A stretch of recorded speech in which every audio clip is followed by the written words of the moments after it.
Hello, Internet, and welcome to what we call the new and improved C Show. We're still doing the C Show, but we want to make it a bit of a new format. We don't want it to just be a recap show because we rant, we ramble, and we rave, and we want to talk about wrestling in general.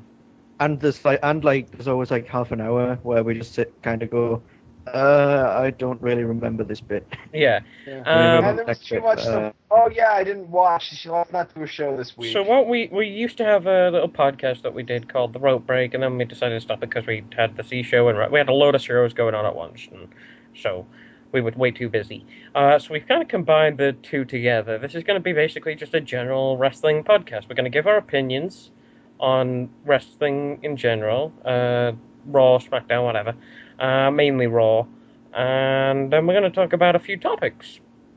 So we'll start off with what we thought of Raw in the past few weeks. Whoa, Riddler. Can we do? Okay, What are we about? gonna Can we talk about Raw and SmackDown? If you want. What's the point of talking about SmackDown? Yeah. Some good stuff on SmackDown. Like, well, there is one Just give thing. me a minute to think they about actually it. continued a storyline on SmackDown. There's very little point. What I wanted to talk about basically is our general opinion of some storylines going on right now. The first being Punk and Heyman. This feud is awesome. Oh my It's God. awesome, but I kind of feel like after Brock Lesnar, Curtis Axel will step down. Yeah, No well, one, okay. no one believes that Curtis Axel's ever going to beat Punk. That's one of the Okay, yeah, problems. that's much as obvious. Let's face it. I mean, who else are they gonna throw at him? Considering that all the other heels are kind of like spent in the other storyline. Well, from what I've been seeing around, Heyman's looking for a new client, quote unquote. I'd like to see someone else join the Heyman posse. You know, they could throw a real powerhouse at him, like JTG and Kurt Hawkins. Oh shit! That Well, would get there was shout probably to like, CM Punk. because people were saying that it was Chris Hero's time to come up. Maybe put Yeah, him. if he ever gets his fat ass into shape, maybe he will. Well, the problem is that he doesn't have a fat ass. He has an extremely skinny and bony ass and arms. And No, legs. he's gaining weight again. Is he? Yeah, he's back. He's back to the donuts. He's back to the way he was in ROH because they're Damn it, trying to Chris, they're get trying your to tell ass him up, that Chris. they're trying to tell him and knock some common sense into him and telling him, look, some of the things you do in the indies, the way you wrestled in the indies, isn't going to work on mainstream television. That stuff's cool, but it's not going to work in the mainstream. And he's like, no, I'm gonna do what I want to do. He's like, shut up. I'm going to do what I'm going to do. And Triple H is like, well, no, you need a regular workout schedule. You need to... And it's like, no! Well, because the thing is that, I mean, he's not even getting to his, like, ROH weight. It seems like if he keeps going, he'll get dangerously close to his Chikara weight. Oh, it's so... Like, it's getting close to that point where he's going to need to wear the old Chris Hero shirt and the baggy pants again. Yeah, so nobody will see how much weight he's really gained. Yeah. Chris Hero, you need to get your shit together. So many people want to see you on Raw or SmackDown, and you're just digging a ditch. Can you just get your shit together for like one match with Punk and then you can get fat again? You can fuck off, please. For the love of God. Then he can get on the Mark Henry diet, and everybody will be happy. Like, I don't know why people like you so much when you're such a lazy, fat sack of crap, to be honest with you. See, he's a good wrestler. It's just the problem is that he just doesn't really try. It's kind of a reverse Randy Orton syndrome where you don't give a shit, but you're a good wrestler. Yeah. He doesn't give a shit, but he's just I mean, maybe it's just natural talent. I've said this before. Randy Orton is a good wrestler. Oh, excuse me. Oh, he is! Oh, you're being serious. Excuse me, let me laugh some more.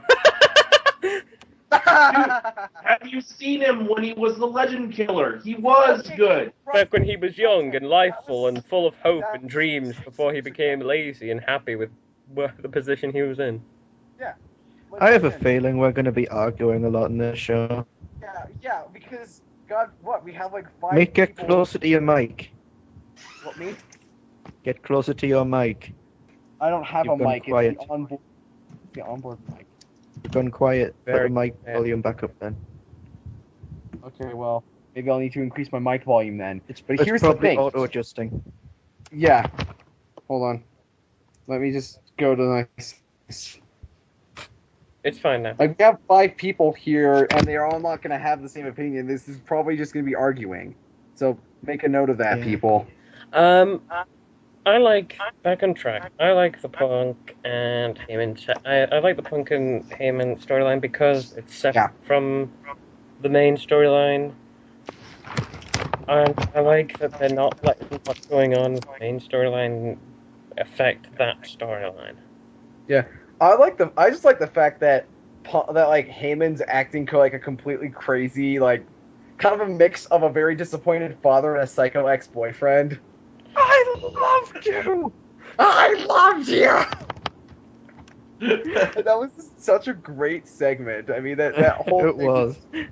You broke my heart. I loved you. And that thing after, like, I loved it 2 weeks ago, like, after he did the beating with the Singapore cane, he was in tears, and it's like, Yeah, like, oh, Paul Heyman, you're amazing. he just sold this, like, oh my god, I'm so depressed that you left me, man. Why'd you gotta go and do it like that? No, And he's like, do you want to talk about it? Let's talk. Let's just talk about what we had to do out there. It's like, I feel like a man. It's like, oh, Paul Heyman. Paul Heyman this is probably, like, some of his best work, and that is saying quite a lot for Paul Heyman. Heyman is just getting better over time. He's the best, like, one of the best at what he does, and we were talking earlier about how, like, we're gonna be sad when Mark Henry, like, retires. If Paul Heyman ever retires, that is going to be a dark day for professional wrestling. See, I think that Paul Heyman's going to be one of those guys that he doesn't really retire, but he just sort of does less work. He goes in and out every now and then. He's gonna be like, Yeah. he's probably like Jericho and like going through like periods Either of like Jericho or like Paul Bearer before he died. Yeah, before he died. Yeah. We're just gonna see periods every now and then where he steps in and does something with somebody. Yeah, and That's like they're probably just gonna, like, he's going to be one of those guys that just waits until there's the right guy for him to be, do something with. they're gonna keep him on hand until they find someone good for him. Like they're gonna like just keep him on like speed dial, and it's like, okay, we have this young guy that we want to get over, and he's not really best on the mic. Send for Paul Heyman. But the thing is I think Curtis Axel has improved a lot on the mic. He has. But like the thing is that they still need a way to like get him over. I know. I think the problem is that they started off by having him beat guys like Triple H and John Cena. And then after that, they had him sort of, go long matches with guys like The Miz. So it's like, can't really it's hard to get much higher after that. I mean, they kind of blew their load. I know, a bit. but I think they kind of need to check back into reality and go, okay, it's not working with him facing the mid to lower card guys. Have him face, like, I don't know, Dolph Ziggler. Have a perfect first my god. section. I gotta mention this. Ziggler's not doing anything, No, I gotta mention this in this week's Raw. I think the worst match of the entire show is definitely Ryback versus Ziggler. Because, like, the thing is that it's not just the fact that Ziggler only got 3 moves of offense in, but the fact that Ryback was expected to carry the match, and Ryback cannot. And I repeat, cannot. Did you see how hard Ziggler was trying there? Oh my god, that was like, when Ryback just put him on the ropes and like grabbed him, Ziggler was selling it like he was stomping on his testicle. He was like, I know. It was like it was like screaming bloody murder, and it's like, Dolph. It's like, Sometimes Jesus, you just gotta are you stop legitimately trying. injured, Ziggler? Yeah, like, is it that, or is he like grabbing a like? is he like, did he caught his hand on a tooth and is pulling really hard? Like, what the hell is he doing? And it's just like, oh, right, it's Dolph being his usual overselling self. Well, I don't think it's that he's overselling. I think it's that he was given, 2 minutes to work with. Yeah. This week, so he was like, I'm going to do the best I can in this 2 minutes.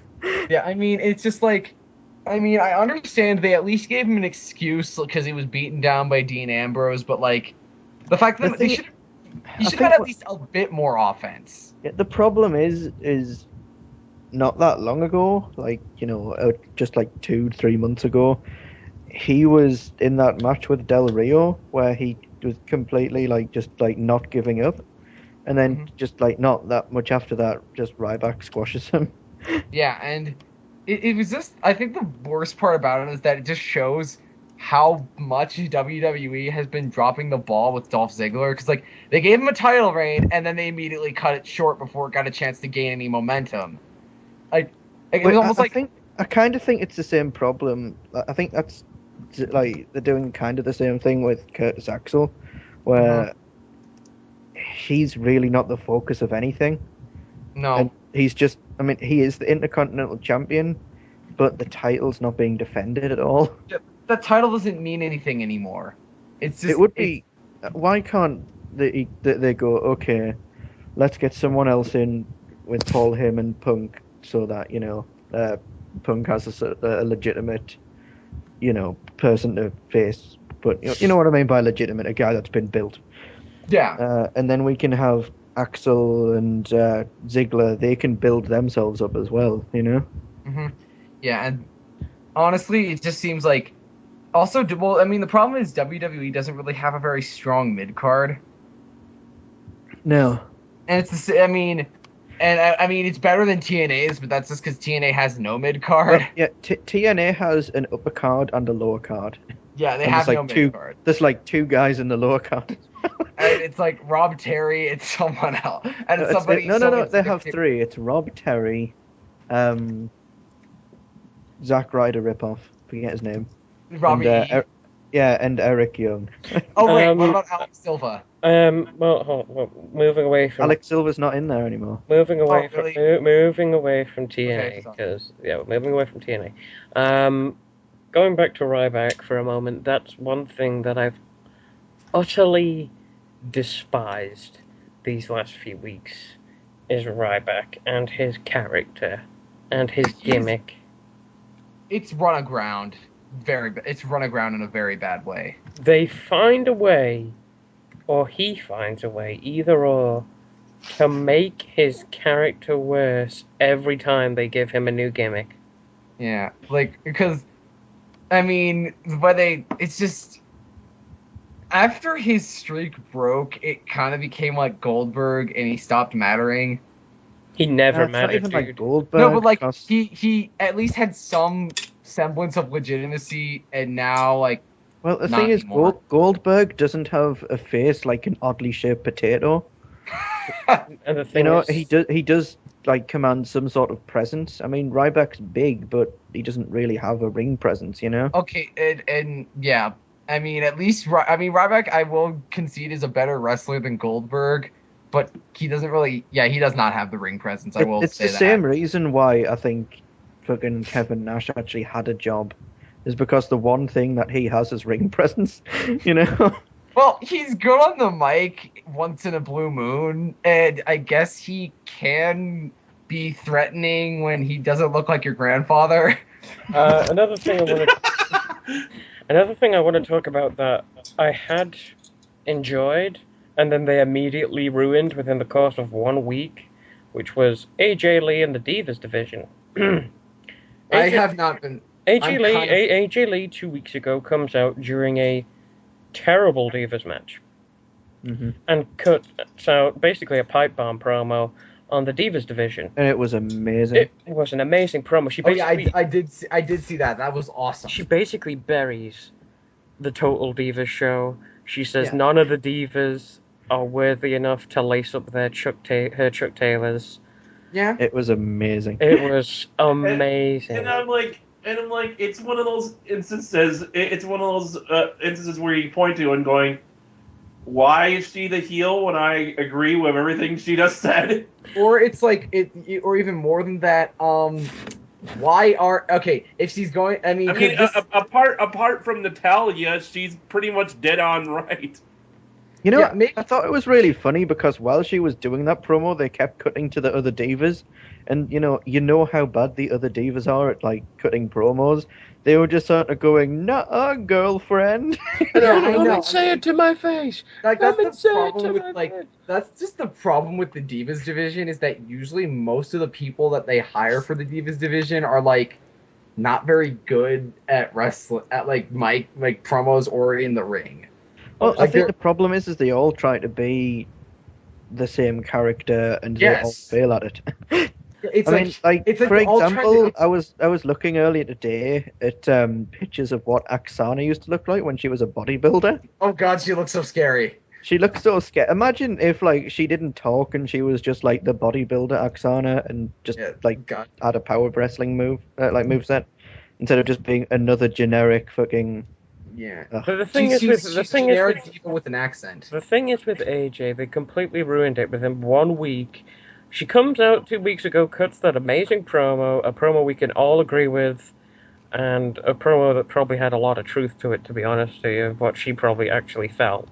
And then the next week, this week, she comes out, does commentary, and then the Divas lay her out in the ring, immediately ruining anything that could have had any promise. Yeah, and that beatdown looks so fucking pathetic.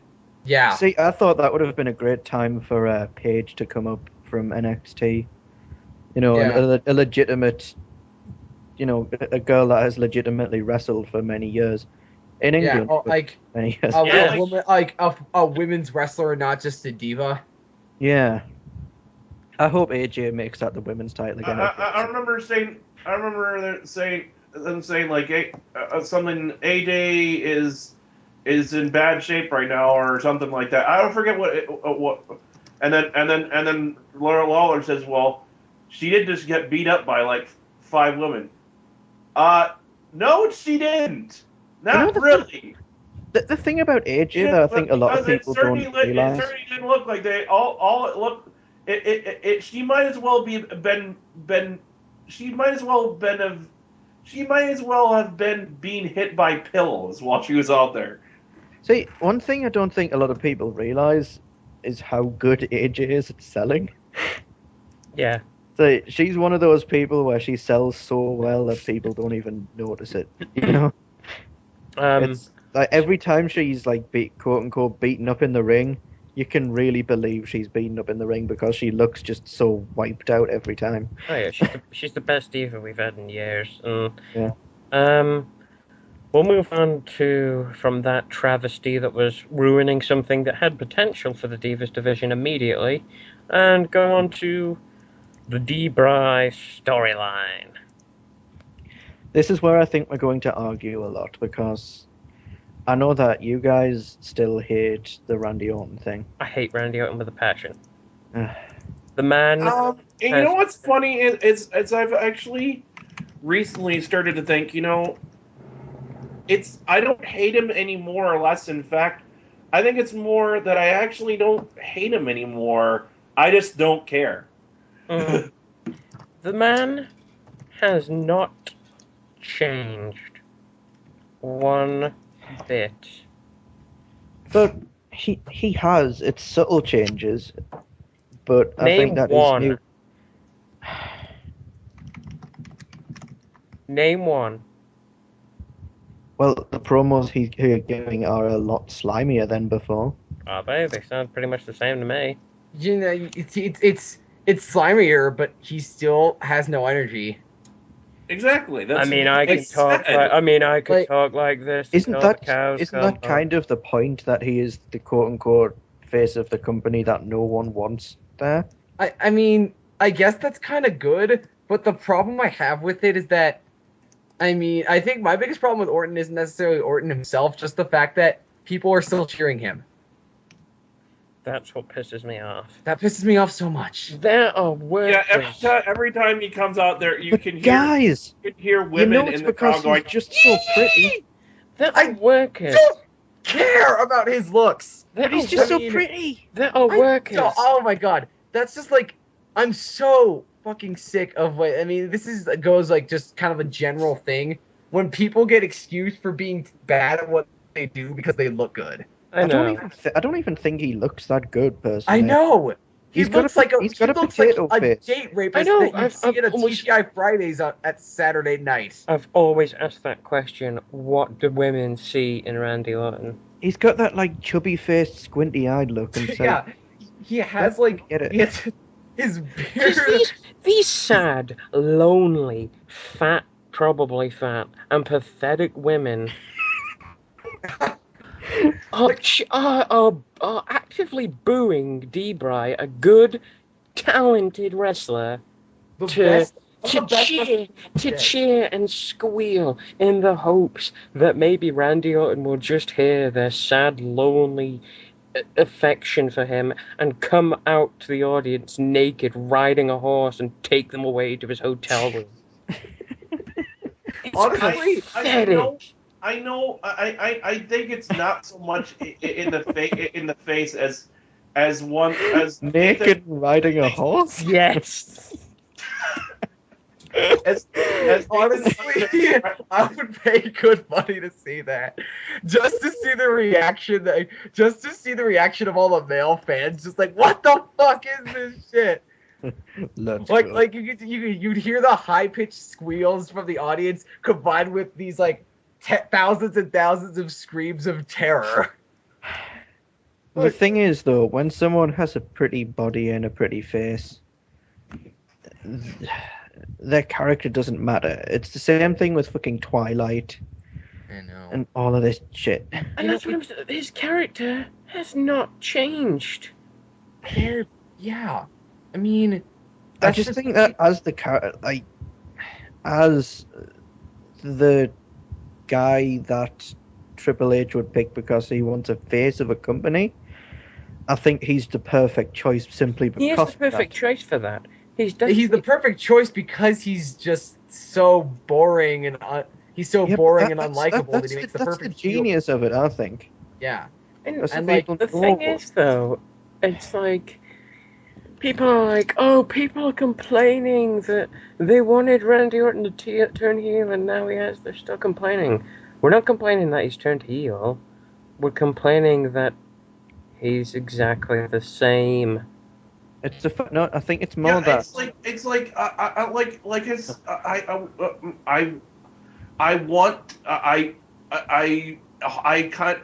some people, probably including myself a little bit, hoped maybe that there would be that now that he's finally heel, maybe he would finally get out of this funk that he's been for so fucking long. Nope. Roxanne, you put way too much hope in Randy Orton.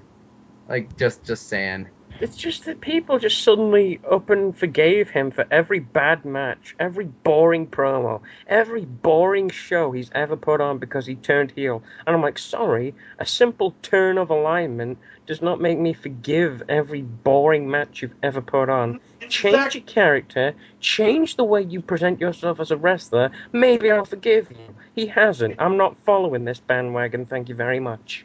In fact, if you go back to when he turned heel in the first place and adapted the whole cold-blooded assassin gimmick, which was pretty much when I think it really kind of hit its. It really kind of started around the time when he was feuding with Triple H. It might have been a little bit earlier, but that's I think when it was really established that he was the cold-blooded assassin Viper. That was the key feud that kind of brought that character out.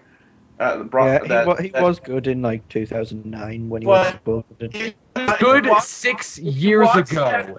If you watch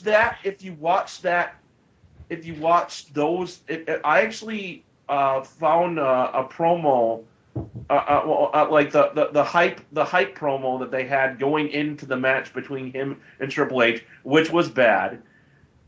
Yeah. And it's the same exact Randy Orton back then it is now. There's literally no difference from back then till now. None. It's the same, just no emotion. And I'll admit that makes him. I honestly think the worst thing, the worst thing they ever did to Randy Orton was give him that gimmick. That is. I think he's by being far more the worst expressive thing they in ever the face now than he was. Really? Yeah. I'd like to see what. Like, the thing is, I'd well, like to Randy ask you Orton, one he's always simple question, Nathan. What drugs were you smoking when you saw emotion in that man's face? Though, see, I'm here's the thing straight with Randy edge, I Orton. don't He take- does have, he does show, Yeah. he does have emotions. But here's the thing: he's either bored or there's a moment when suddenly all of this like repressed emotion erupts in this torrent, and he makes the goofiest face of all time. Like he and it looks like he's like taking a really huge dump or something, because he's like. He has like his mouth open wide, his eyes unblinking, and he just kind of looks like this like deformed tiki head that is taking a massive crap, and it's just like emotions can't deal with it. And like that's the one time when you should see emotions is when he gets too much of it. And we'll move on. And as for his matches, it seems like he's still doing the same thing. And I think you could say, well, a lot of wrestlers have their movesets and they don't, and you know, that they don't really deviate from that. It's just that Randy Orton is for one, his moveset isn't very interesting to begin with, and it just seems like every time he's out there, he's going through the motions. Yeah. This is the problem when they try to protect people by telling them to play it safe. Because you need impact to moves, and you can't not have impact, you know? And This is what happens when you put all of your eggs in one basket. it really is. I'll admit, It's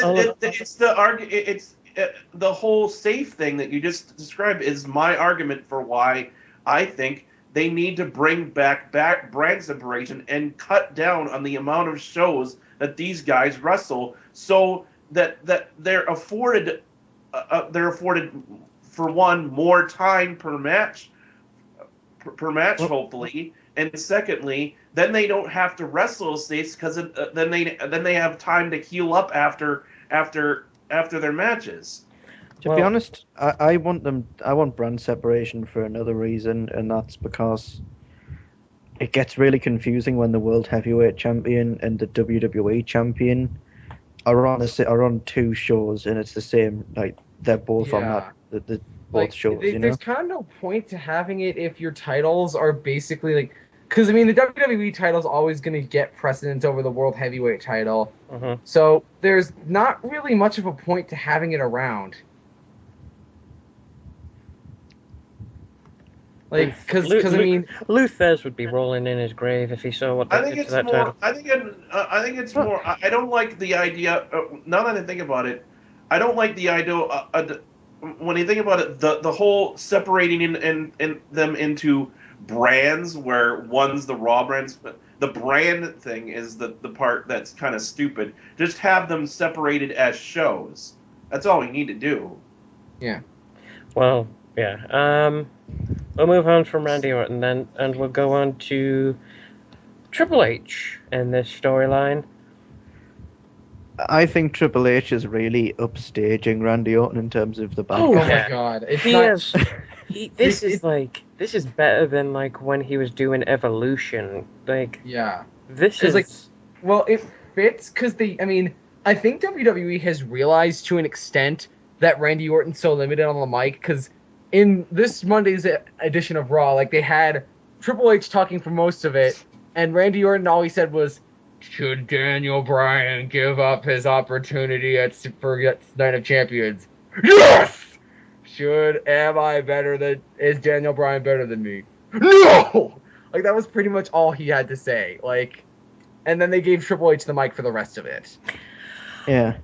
I don't like Triple H. He's good as a face. He's great as a heel, and this character is brilliant for him. It's perfect, and just like the way he talks and puts down people, the way he's. Well, he does that when he's a face, but it just makes so much more sense when he's a heel. It makes so much more sense when he's a heel. Because then, as a face, he kind of does it in that joking, kiddie way in the heel. It kind of makes it look like you're a worthless piece of crap. Yeah. Like, he can... Like, the thing about Triple H is that he just can never turn off the smug. It's just like Kevin Nash. Mm. And... Well, I think this is the one problem I'm having with this current feud is that because Randy Orton's the champion and because Triple H is upstaging him so much, the title's kind of losing its value from that, you know? Well, the Because title's the focus is still... The title's just losing its value by being on Orton. I mean, not even that. I mean, the fact that all of the attention is focused on other people and not the champion. Or even the title itself, you know? Even though it's supposed to be a title run. Well, it's not really a...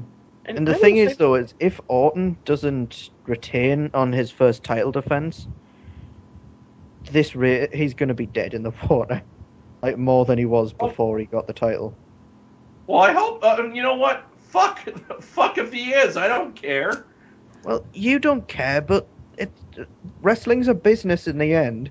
And Orton's getting in a lot of bums on seats. No, D-Bry's getting in a lot of bums on seats.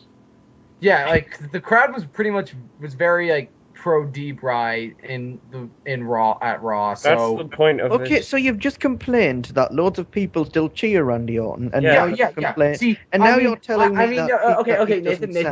I never said that. Okay, see, it's not the whole crowd. It's just hearing people who still cheer Randy Orton bothers me. It's not the whole crowd. It's just the occasional... I'm not saying it's the whole crowd. I'm still saying that he's still a name in the wrestling business. I mean, that's the thing, though. Like, well, yeah, a name that's spoken among lonely women who can't get a man in their lives. But that's not much. Well, yeah, but they have money. That's why I will say that I really would love for Randy Orton to no longer be on the program, honestly.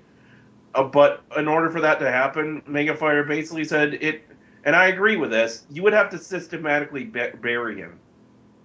Yeah, well, like the thing is that you can't do that. So I'm fine with Randy Orton still being on TV. I'm just not fine with him holding the title. No. What makes it impossible for them to do that? What? Explain. Makes him because he makes money. Well, if they systematically bury him, then he won't be making them. So they're going to purposely stop themselves from making money. Look, would they choose to not make money on someone?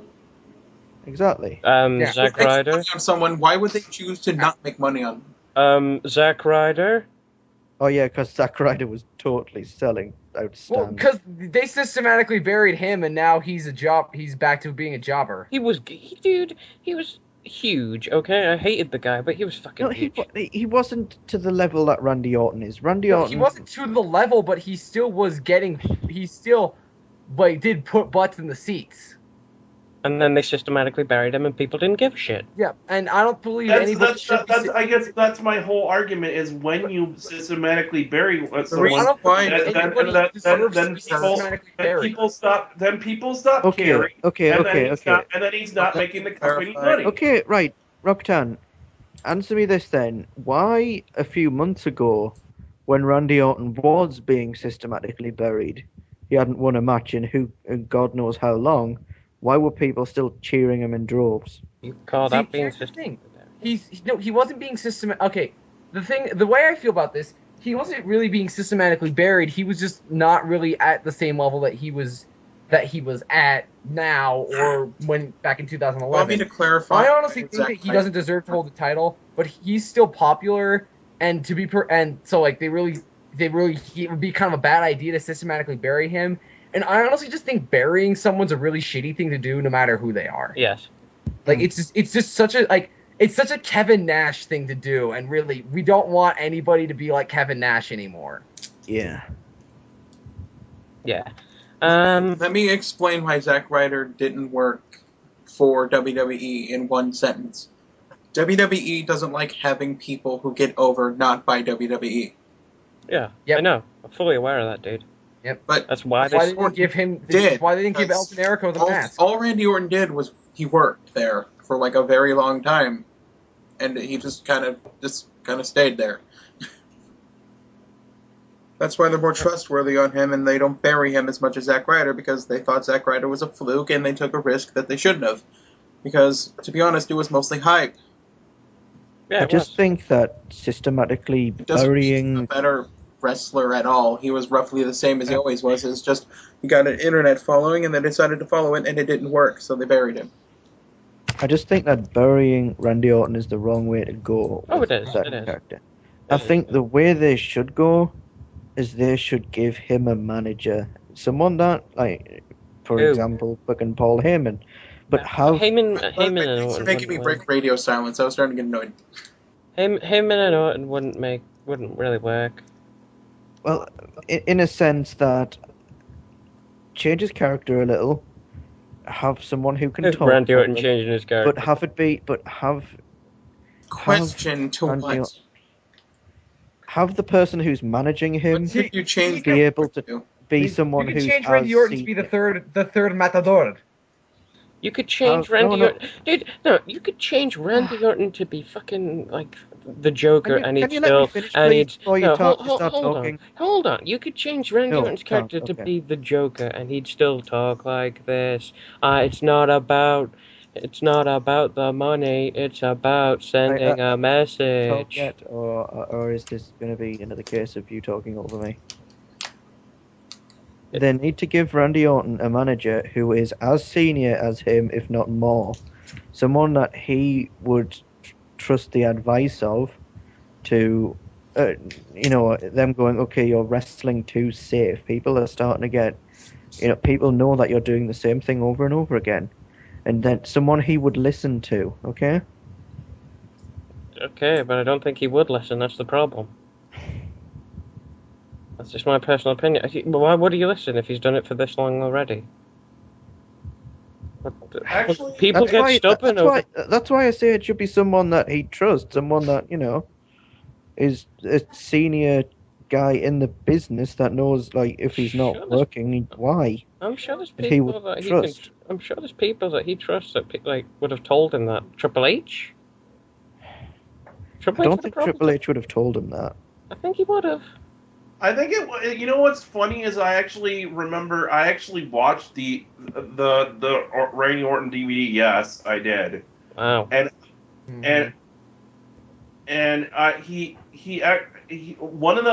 he actually took advice. I think it was from Arn Anderson. Who actually basically told him there was this particular move he was doing years ago that he kind of stopped because Arn Anderson told him that you can't, if you keep doing that, you're gonna be in pain all the time. You're gonna get hurt more easily. Wasn't it that he was doing, like, high spots and Arn Anderson told him to do that, to stop doing that? Yeah, exactly. Yeah, it's just whenever I think of Randy Orton, I think of this picture. Whenever I think of Randy Orton, I think of going to sleep for 6 hours. So I will say that it doesn't really fit. It doesn't definitely fit Orton's. It wouldn't really fit Orton to be doing high spots. no, when, Just what I'm saying, though, is that Orton has the looks. He doesn't have the charisma, no. but he does have the talent, in which has been proven before now. I just think that in the right hands, he could show that again. I'm thinking that Randy Orton's blandness, like this picture of a piece of wood, is nope. It only would work if he's absurdist to the point of like he just comes out wearing a sombrero or something, or just like rides a It's cow. like a block of wood with a You sombrero know- on it. I think what would work for Randy Orton is if they put him in a tag team with somebody who's really funny and just have Orton be the straight man. Like this- we've because given Randy Orton far too much attention. We'll Yeah. move on to the Shield, who I'm glad is actually doing something. Yeah. You see, you say that they're doing things with the Shield, but at the same time, It's better than what they were doing before. their titles it just, You're felt- gonna really judge what they're doing with the Shield by the titles they're wearing. No, He is but kind I do of think that right, actually. I do think that if someone's holding a title, there should be someone in contention for it. Well, they were the Usos. Because everyone believed the Usos were going to win. Okay, Nathan. I believe in Jimmy and Jay. Damn it. Nathan, who did they defend their titles against? The Usos and Rob Van Dam, I think. Now RVD's going after ADR. Who did they defend their titles against? Whole roster of people. Who? Just let me pull up the roster. No. Who do you see right now could Let me contend pull for up the those? roster so I can remember. Maybe they could have the primetime players go after Reigns and Rollins. Hey, they're getting pretty over right now. The Which I think primetime is- players are actually winning matches. Yeah. After how long of being punished? Well, it probably has a bit to do with the fact that Darren Young came out of the closet, but What, that they got the push? No, they started getting the push before he came out. oh really? Yeah. Okay. Well then, but still, I mean, they are getting a push. I mean, how long was Daniel Bryan losing before he won the world title? I mean, this is the tag team belts we're talking about. I mean, it's not exactly high standards for who holds them. Which is a shame. Well, no. After Okay, Team hold Hell on. no. Because I mean, we all know that they need to build up to such great teams as Charlie Haas and Rico. But it's like I do think that it's a shame Mark Henry got injured because he and Big Show would have been the perfect choice. Yeah. The Yeah. problem is they're holding titles that nobody gives a shit about. But come on, the point of giving people like the Shield a title is so that people start giving a shit about them. Do you give a That's shit the whole about the? Do point you of give giving a those shit? people that title. Do you give a shit about the US title? I would if he was defending it against people that mattered, not Rob Van Dam, who's definitely not going to win a title in this current WWE run. You never know. Never know. I think he came in to push younger talent. Yeah. That's what I think he came in to do. Yeah. Like, how about this? How about get Antonio Cesaro out of the fucking Real Americans, because that's just weird, That is weird. and have him feud with Dean Ambrose. I don't know what they're doing with the Real Americans, honestly. I really don't. I'm like, Wouldn't that entail Antonio Cesaro turning into a face? yeah, but He he can be a face. He can be a face. He was in Chikara when He was a face in Chikara for the longest time. when before he had European the uppercutted BDK. the steps. yeah. And before he joined the BDK, he was the biggest face in the company behind Quackenbush. The thing is, I'm just happy the Shield are doing something again. Yeah, I'm glad that they're at least I know that they are holding pretty useless titles, but they're still holding titles, and I mean, they're still being portrayed as a threat. And it's amazing that WWE has managed to keep them a consistent threat for almost an entire year now. You say that, but it seems like whenever Seth Rollins or Dean Ambrose walk into the ring, they get beat down. Well, you can't make them invincible. Yeah, that's the thing. Yeah, I know that, but you've got to show that they are good wrestlers at the same time. Yeah. They don't really work well as a threat if they keep getting beat down. And then we'll move on finally to the man of the hour of this storyline, Daniel Bryan. They are doing I mean, they need to give him the title by Survivor Series, or this is probably going to be the biggest mistake in WWE history. If they don't give him the, guys, I know that I'm being a dick here, but I told you that Vince found it funny that Daniel Bryan, whenever he gets a title, he always loses it in a few seconds in the match. In important I don't match. think Triple H is going to let him do that this time. yeah. No, Daniel Bryan's going to win the title, and then Triple H is going to be like, "Oh, I'm making a title match for myself." Then he's going to beat Daniel Bryan in a few seconds. Well, I don't know. I think I think that would I don't see that happening at all. Like, Why the I hell? think it's gonna I'm just happen. being a Why the dick. hell would Triple H win the title? That just doesn't happen. Nathan's just being himself. Look, So I want to put this out there. People, you need to stop throwing the he's being buried card yeah, out don't on the table. throw in the title just yet. Wait until after they screw it up, if they do.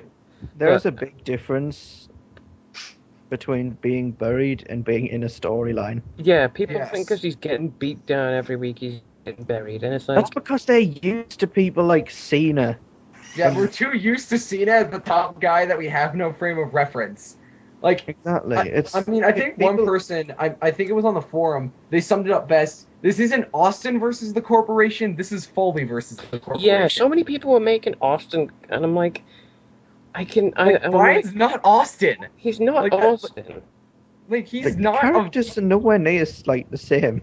He's No, more not of a only is it fool. characters, just like look at Daniel Bryan and look at Steve Austin. Like they don't look like the kind of people. Like Bryan's the kind of guy that would look better as an underdog than as like guy Like, who. Brian is one of those guys that has to be an underdog.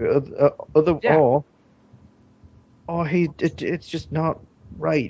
He fits that character so well. He's not the guy he who's kind of gonna. looks like. I mean, the way he looks, he kind I of looks think- like a malnourished yeah. hobo that they just got into the arena, but like, and then he gets into the ring and he starts kicking major ass. But like, And that's what I don't Mick Foley think looked like. Daniel Bryan is the kind of guy that like, I mean, in WWE at least, he's not the kind of guy that would be like kicks major ass. I mean, he has to be the kind of guy that gets his ass kicked until he like rallies and wins. And that's what Mick Foley was like. yeah. One thing I think WWE really needs to start doing though is actually have the big guys get tired after a while. You know, it's like whenever there's a match with like a big guy versus a small guy, it's always, well, the big guy should be doing awesome at first, but then gets tired out and the small guy starts coming back. But it always seems like the big guy just keeps wrestling at the same pace. Yeah. So you really need to learn how to pace this stuff where the big guy, you know, gets puffed out and tired after a while, you know? I think And then people the just- small guy that just keeps kicking out is, you know, he's still got lots of energy. I think people just need to like stop making the Austin comparisons because this isn't Austin versus McMahon. It's nothing like that. Yeah. It does. I don't know why though. Very much. I can see the comparisons on. I'm not I saying can that Bri- see it. I I'm can not see saying it because that Brian, I'm not saying that Brian is Austin. I'm not saying that it. I'm just saying it. I think more to me, it's the Triple H segment of it that makes me feel like this is Triple H playing. It feels like he's essentially. It really feels like he is McMahon. That he's not Triple H, he's McMahon. It's weird for me. It just feels. That's the part where I'm going. This feels like such a retread. I wouldn't say that. People say it's Austin McMahon because the first thing they think of when it's someone going against an authority figure. That's the first storyline they think of. Yeah, and that's And it'd be kind of like saying it'd be kind of like saying if you saw a movie where a hero has to go on a grand journey in order to get back home, you'd be like, "Oh, this is such a retread of the Odyssey." And I understand that comparison when that's the most famous storyline that goes into that, but it's nothing like it. You're not think gonna. the best I think is really, really- if anything, it's not so much that it feels like a retread of Austin versus McMahon. It feels like a retread of something that McMahon did not that long ago, and I forget what he was doing at the time. But it's essentially like Triple H is saying the same type of things that McMahon said at one point not that long ago, like. Roxanne. He was but if you like don't remember, where Roxanne, McMahon would go. McMahon would cut the same. Would say the same type of thing. He would say, "I'm doing what's best for business." I don't remember what who was. Well, if you don't remember, then it obviously wasn't that good, Rocktown. That's usually the case. If you don't remember, it wasn't that good of a storyline. Okay, I think that the best way to put it is that, you know, think about the different theme songs. Vince McMahon is the boss of the company, right? Triple H is kind of the king of the company, you know? He's you know, the lord of his dominion, and anyone that tries to face him gets crushed. That's his character, you know? Oh. Which is why the King of Kings theme works so well. Oh. You know? I think that's why they changed it to that now, you know? That's the best way to put it.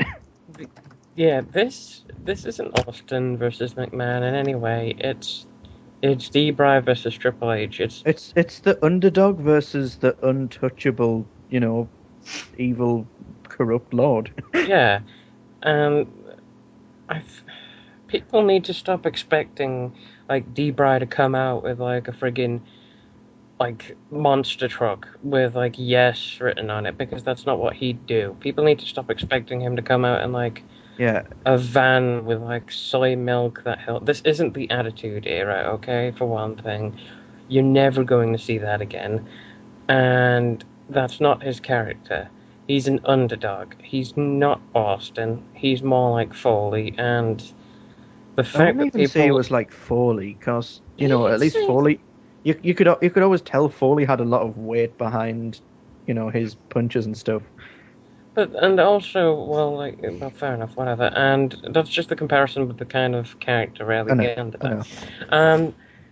He's more like Foley, and like people need to. I just meant that he's more of an underdog than Foley. People need to stop thinking that WWE's throwing away an opportunity here. The guy's getting beat down at the end of Raw, and people automatically assume that this storyline is going to be thrown away to the wayside. It's as I say, that people are so used to, Cena, who a guy. They're so used to a guy. Isn't the most boring thing when the good guy wins all the fucking time? Yeah. There needs to be something for the good guy to overcome. This is why everyone hates Cena. It's because Cena is always on top of the bad guy, so there's nothing for him to overcome. With Daniel Bryan, they're stacking the deck against him, so when he wins, it's all the more sweeter. Yeah, that's what I mean. They've tried to stack the deck against Cena before, but the problem is in storylines preceding that, and sometimes after, he would go back to the same I'm always going to overcome any odds. Yeah, even when he lost. There was actually it actually makes me think of the promo that he gave to CM Punk during their feud for the WWE title, the more recent one, when CM Punk was doing his respect thing. When Cena basically said, "I went from the underdog to the odds-on favorite." Yeah, I was gonna say, what's a good example of the deck being stacked against Cena and then him turning it into a complete fucking joke? The Nexus angle. Yeah. That just ruined the Nexus. People are just so used to having a guy that is completely indestructible. And I'm just so annoyed that people are immediately shitting on something when it's fresh and actually different than what we used to, just because their favorite guy is losing. Oh my god, we can't have our favorite guy have conflict in the storyline. I also think it's partially that they have no faith in the WWE anymore, especially after the Dolph Ziggler thing. They need to have faith in the WWE. Here, I could see one argument against a slight argument. It's kind of a minor one in a way, but I couldn't see one argument against the whole. You don't want a guy to win all the time, but you do want him to get. You do want to get his shots in, or at least seem like he's.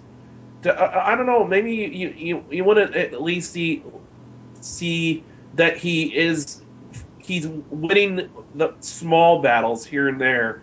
Exactly. It's like the Dolph Ziggler thing, where I think now not winning right any now, at least right now it seems, and this is going to sound weird. I could see why people. Another reason I can see why people are down with this is like.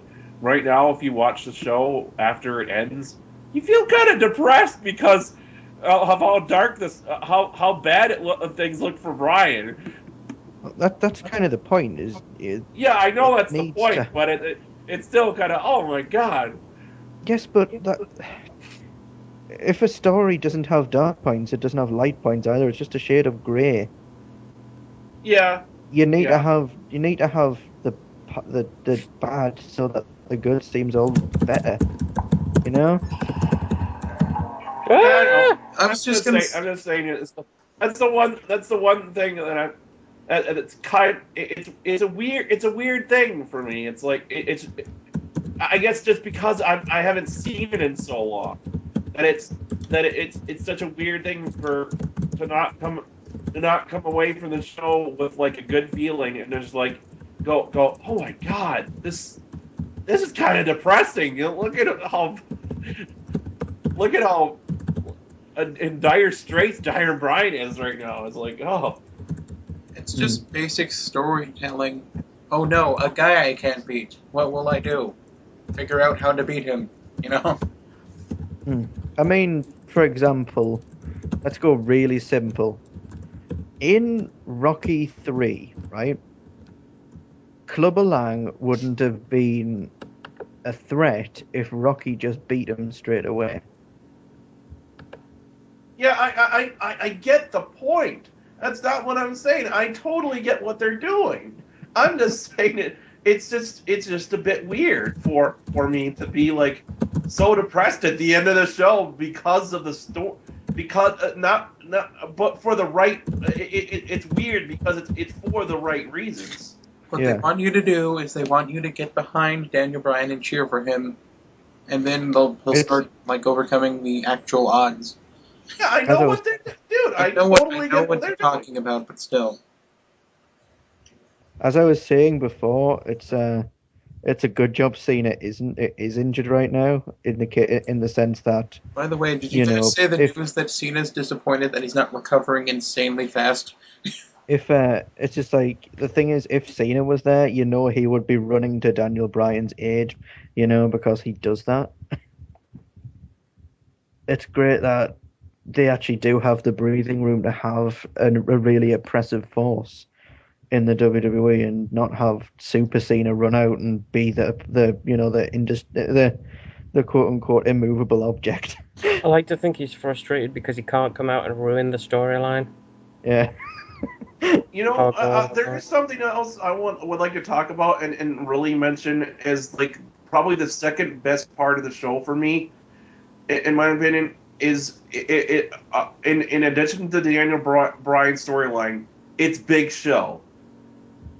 Oh, totally. Right. Big Show is amazing. Has just been amazing these past couple weeks. The range of emotion. Good Lord, get that man into Hollywood. Seriously, get There's that not man really into much Hollywood. call for a They 7-foot. tried to get him into Hollywood. It was called Knucklehead.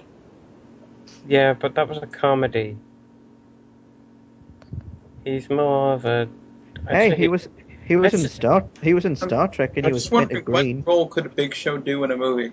I'd say he'd be more suited for drama if he wasn't such a giant guy. Maybe he could do voice acting. Yeah.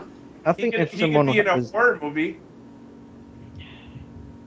the problem is there's no good horror movies anymore. No, there isn't. Which is crying shame. Mm. We'll move on then. Big Show, like just crying and like the way he's like crying and sad and like mad at the same time, and the way he's looked mad, it's like it's such a pleasure to watch him. I just think they're going a bit too on the screen. It really is. I just think that they're going a bit too far with it because they kind of need to show that he is a tough guy that will beat the shit out of people. I would have preferred. I would have preferred it. I think they showed that because at the end of Raw, he basically broke he lost his shit and he broke a table in half. What more do you want? I think it would have been better if instead of him breaking a table in half, whatever, if he was just getting so frustrated at Triple H and the Shield and all of them that he just took his anger out on Bryan and just beat him raw. That would have been. I think that would have worked much better than him, just doing one punch to Bryan and then walking away.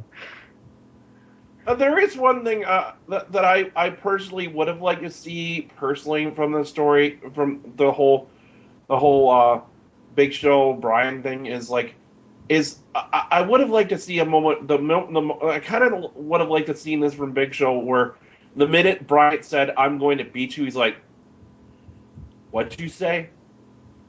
No, it was more that Triple H has been goading him for weeks. And then, the guy that he's trying to protect, Daniel Bryan, he starts goading the Big Show.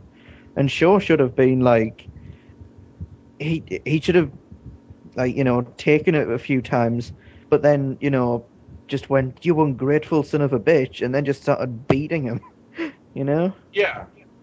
Well, that's the problem I have with it, They need to have somebody on Debre's side.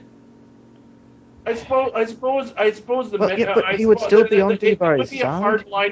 It would be a really hard line to walk, though, because you have to make him seem like he would still be. Yeah, the point is he would still be on Debre's side, but he would just have a huge temper. He is a The thing giant. is, if he did what you say he did, can you imagine the amount of people like, "Oh, but why Big Show turn heel? Why'd he do that to Debray?" And then the following week when they try to explain it, it's just like, "Oh, it's just WWE messing up the storyline."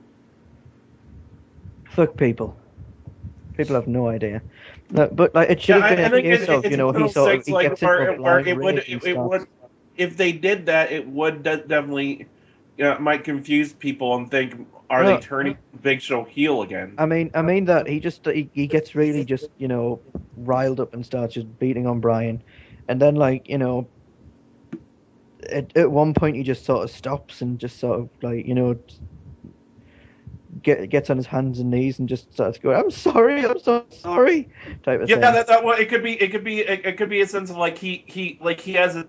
Yeah, he has a temper that he has a hard time controlling, and he kind of snaps and loses it, and then after he becomes like, "What did I do? What have I done?" I think I thought that was what they were going for when they were having Triple H goad him plays so. in the background while he starts crying.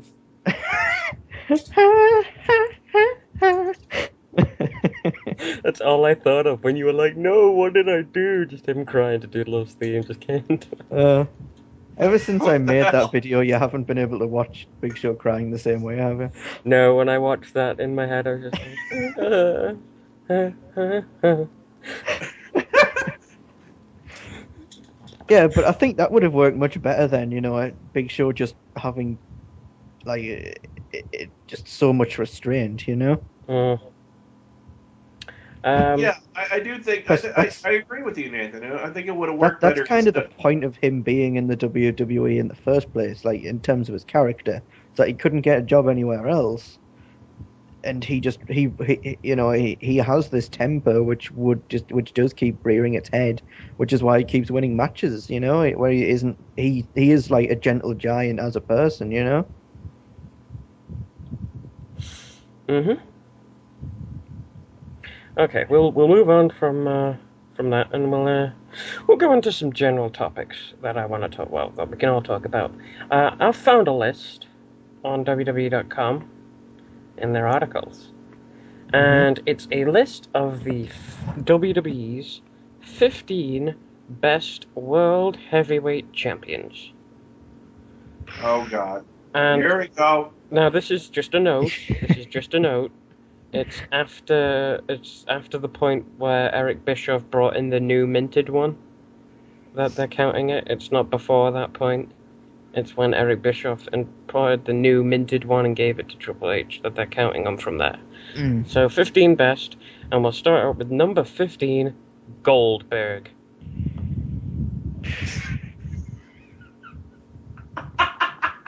Days is champion. Just completely undermine this list. See you later. I know why they've done this, because this list is new, right? Yep. And recently Goldberg has been in the news a lot, He said something. He said disparaging comments about Ryback in an interview, and that's been all over the Good. media. Okay. Okay. Now No, I'm he speared that quarterback, that bald catcher guy. But what I think is that they're going to book Goldberg versus Ryback for like WrestleMania or something. They've already booked it, and they're trying to build Goldberg up subtly. I know. I would. I am horrified to my core. One of the thoughts is, though, I think, is that Goldberg, his last match was versus fucking Brock Lesnar, and that, they don't want that to be what the last match he ever had.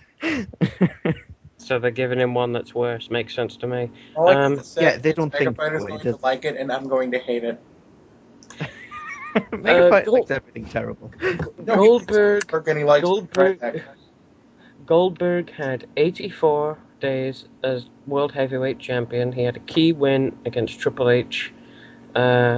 He won at the Elimination Chamber. He eliminated 3 competitors, but the game stole the victory. Goldberg finally earned a one-on-one match against Triple H at Unforgiven. Do you guys see where I'm making these? I'm thinking. Do you like my Randy Orton picture, guys? Yeah. Yes. He beat Triple H, became the champion, and he ruled for 84 days. Number 14. Daniel Bryan. What? Daniel Bryan had a great run. I think it's one of those runs where people really overlook it, but he had some amazing matches with Mark Henry and The Big Show. I actually kind of agree with that one. Days as champion, 105. But him to be that as low as he is. He means as low as he is on that list. Oh, okay. Days as champion, 105. Key wins, Big Show and Mark I Henry. could see him being a little lower on the list based on if you're basing it on a length of run. Or maybe because the way he's lost it, but that's not really his fault.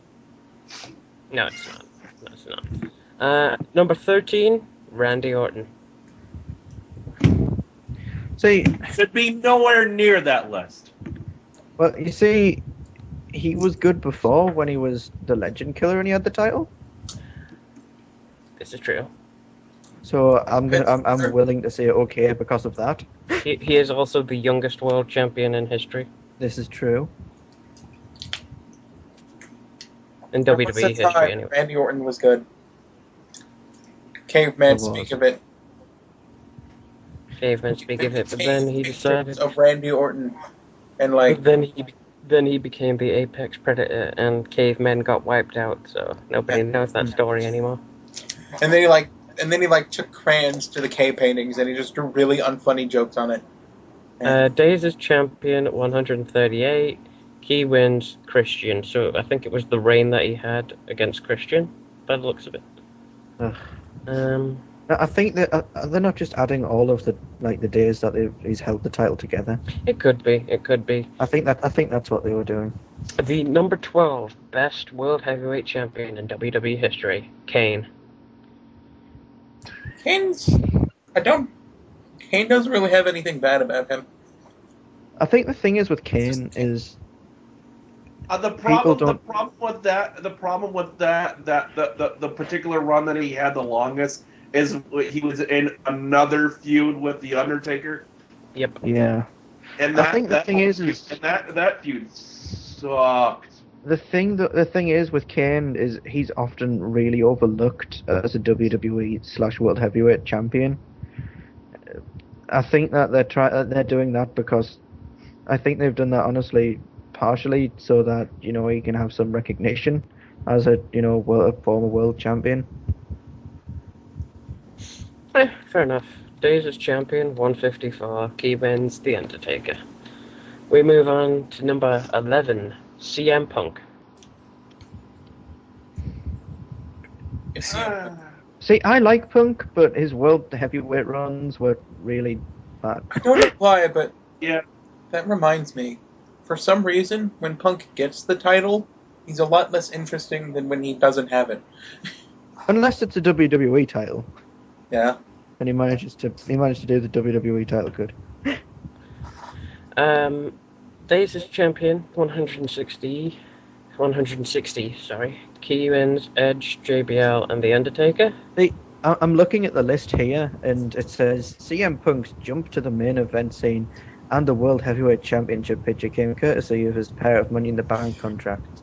Whereas I think that was always the problem with his title, with when he had the World Heavyweight Championship, he was never in the main event scene, you know? Mm-hmm. He was just a Yeah, placeholder. like on the paper, Exactly. he would always be like the first match. But at the same time, they couldn't have not put Punk on this list. Oh, definitely. Number 10. I would have put him a bit lower if it was me. Number 10, Chris Jericho. Yeah. Really? At number 10? Yeah, Chris Jericho. Chris think that's Jericho too was high a or too low, Rock? World Heavyweight. Again, a bit low, I think that would be too low. Too low? I was saying that like Chris Jericho was in. I think he had an awesome run as the world champion. Back especially during the when he first turned that into that heel of the that really dark brooding heel that he had. Fair enough. I don't think Jericho was known for being a title holder. He was known for being kick-ass, but not a title holder. Yeah. It's Jericho, obviously. We all love Jericho, and he had a great reign. That was his first. He had key wins. Let me actually say the stats here because I've been saying them so far. Days as champion, 106. Key wins against Shawn Michaels, Batista in the Elimination Chamber, and Edge. Yeah, I think we can all agree that he should have been higher on this list. Yeah. Number 9. Batista, you know you made it. Number 9, John Cena. Okay. One thing I I'd like don't to even point remember him being world heavyweight champion. Oh, they got a nice one big. thing They I got would a like nice to point big out picture of is him this, holding it at WrestleMania 25 for you. Dude, he was champion like 11 fucking times. So. Well, that's more that 11-time WWE champion. yeah, I his think that world means heavyweight run. His world heavyweight run is very different. It was very short. Wasn't that back It's when he pretty just started to become a main eventer? I don't know. That was WrestleMania 25. So what year was 25? His first reign. Well, it's His 30 this year, so it was 5 years ago. His Yeah, first. so 2008. He's a 2-time world heavyweight. His first one was in 2008, and the second one was WrestleMania 25. 2008. So it was 2008. His 2 reigns. Yeah. I think that was when the title was being hot potatoed around. Yeah. So, no. Yeah, by the sounds of that, that's when it was hot potatoed. He should have been lower on this list or not on it at all. We go to number 8, Mark Henry. This should have been a lot higher. I'm sorry, even if I make jokes about him, I think Mark Henry's awesome. So. Mark Henry was the best world heavyweight champion in just years. He brought so much life back to that. I honestly thought he wasn't. He made it important wasn't again. champion. He made it important again, yeah. He wasn't champion I long enough, in my opinion. I remember when he first won the championship. I was like, I hated it because of his previous work. And that was my initial impression. It was like, what the hell? How the hell does this guy deserve the title, considering what he had done previously, what he had been doing previously? But yeah, once he got the title, he really actually managed to run with it. Mm. Oh yeah, like the retirement promo, the Hall of Pain, it was awesome. Well, he didn't have the title during the retirement promo. No, he had it after that, didn't he? No, Rock No, he Tenny never had a title during that period. he means a different promo. Oh, are you talking about the one where he came out and said, I'm 15 years? 15 years, yeah. The 15 years promo. 15 years. We'll go on to number 7. I'm not sure if that was a retirement program. But he was only champion for like 91 days. He should have been a lot longer than that. Yeah. We go on to number 7, Rey Mysterio. Yeah, I can see that. The only thing I didn't like about that was the name heavyweight on the title and it being Rey Mysterio. I don't know. He had the light heavyweight title. Light heavyweight. That's like a jumbo shrimp. Yeah, but I kind of loathed the JBL Rey Mysterio stuff. Yeah. If you think about it, having the world heavyweight championship kind of didn't make sense, and it would have been better for him to have the WWE title. That would have made sense. I think he should have been lower down the list. I think he should have been lower down the list as well. Number 6, Sheamus. Oh no! No! He should have been nowhere near this list. He had 210 days as champion. 210 days of hell. Good God. His entire run was a. I don't remember that. It was just like a blanket line. His entire run towards the champion and his entire run as champion was a complete fucking. It's so forgettable. I literally can't. He just steamrolled. I remember it because I remember that he just like fucking steamrolled people. I wonder. He was like unstoppable. Oh, when it's got the whole he definitely retained the title many times, but I wonder how many times that was versus Del Rio. It's like A lot. A lot. Yeah. His key wins. I remember this picture of just Sheamus and Alberto Del Rio extrapolated onto like different pay-per-views, and it's just like that was a thing. His key wins: D-Bry, Fatal 4-Way, Dolph Ziggler, and Alberto Del Rio. 8 times. No. 8 times. It should have just been Alberto Del Rio. Well, he even says he faced Alberto Del Rio, for example, 1-on-1 in a triple threat match and in a Fatal 4-Way match. So it's saying he's faced Alberto. It was just such a forgettable run. Yeah, it was. It was. Seriously, because of that run, he got D-pushed. Mm-hmm. Hard. Because he had the title, he proved that he can't have the title. Pretty much. He proved he could not be a title holder with that reign.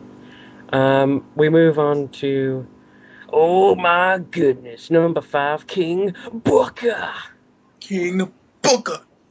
I loved King Booker. It was so stupid. So stupid. Fucking Charmel. Oh God. I don't know why, just Booker T being ridiculous is always hilarious. It was hilarious. Like that time in the WCW pay-per-view where he lost his T. King Booker. Booker. Oh God! And I he think got this should have been lower down the list. And like he defended his title thanks to Kevin Federline interfering. I don't remember that. Yeah, dude. Yeah. It was at Cyber Sunday. He defended his title against his fellow world champions, and thanks to Kevin Federline, he won. I do not remember. Wow. Damn you, Popo's out. I'm actually pretty happy I don't remember that. The Brad Maddox of his day. We then go to number 4. Federline is not Brad Maddox. Fuck you. We then go to number 4. Kevin Federline. Right, calm down. We then go to number 4, The Undertaker. Federline should be sniffing Brad Maddox's jock, for God's What? sake. Fuck you. We then go to number Roxanne, 4. you're very bad at Calm down, guys. We then go to number 4, The Undertaker. Which Undertaker? The Undertaker? Regular Undertaker? It adds them together. It's not the world. I would put him in the list, but he would be lower down because It's not again, the best world heavyweight champion runs. It's the best world heavyweight champions just in general.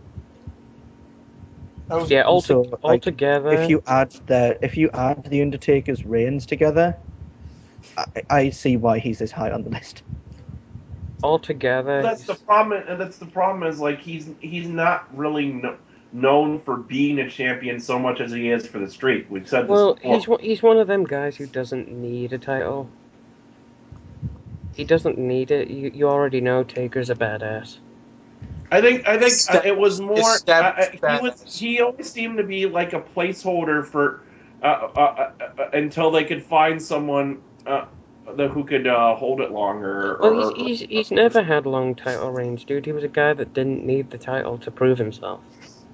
We move on to number 3, the Rated R Superstar Edge. Yes. Yeah, he should have been higher, but yeah. I think he should have been number 1.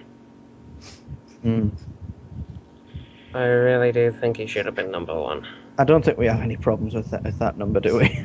with Edge, do we? No problem. Edge being on this. I have a problem with him being lower than this guy. Number 2, Batista. God. Number 2. Batista.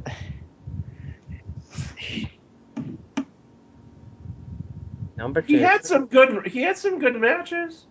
Bautista. Number 2. What is the appeal of Batista? The Batista bomb? No. What is the appeal of Batista as like a character? That basketball. Yeah, he didn't have a. Thinking back, he didn't have a character at all, really. The basketballs don't hold. He was just big. His character pretty much was the fact that he was a big guy who could beat the shit out of people. That was it, pretty much. That was pretty much it. And we'll go. It's funny. It's funny. I think it's just because of I was younger. I liked Batista. We'll then go to the number 1 best world heavyweight champion in WWE, Triple H. I fucking knew it. I called it. Well, after the amount of time he held the title, and the fact that he's the COO of the company that this is posted on, it was kind of obvious. I would put him lower on the list mainly because especially during his world title runs was when he would have those really boring long promos that he used to give. And he was Reign of Terror. And he was the first one it was presented to in 2002. Yeah. That was probably the biggest problem, if anything, is that he never had to earn it. He just was handed it to him. I mean, I suppose you could argue, well, who the hell else deserved it? But I would have. You'd think back and you would. You think why would they just give it to him? Why can't he just win it? Why they can't have some kind of tournament or something where he just wins it? You know.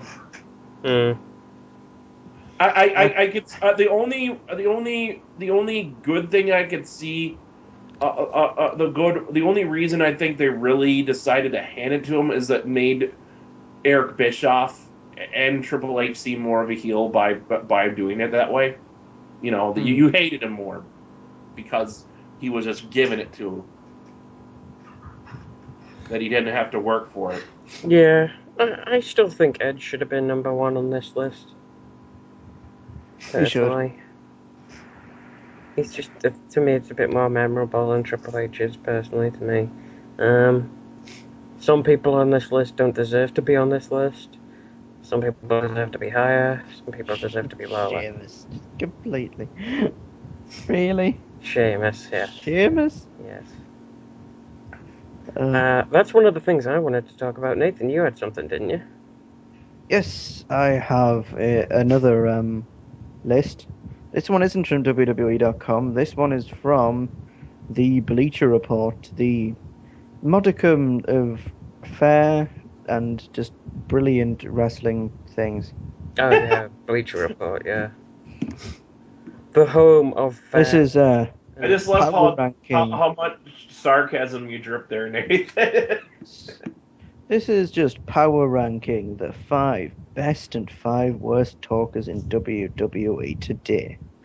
This was made on August 27th, 2013. Okay, so this was made just like, what, last week? Yeah, last week. Do you want me to start the list?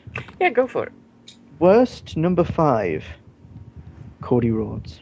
it. Well, if they saw the promo this week, I assume that they're immediately kicking themselves.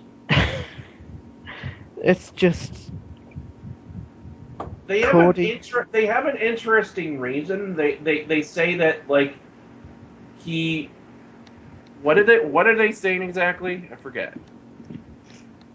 What was the reason they gave Nathan for putting him at number? Okay, the problem is he has never been able to parlay his public speaking ability into being a good wrestling promo. He's too polished, too smooth, too professional.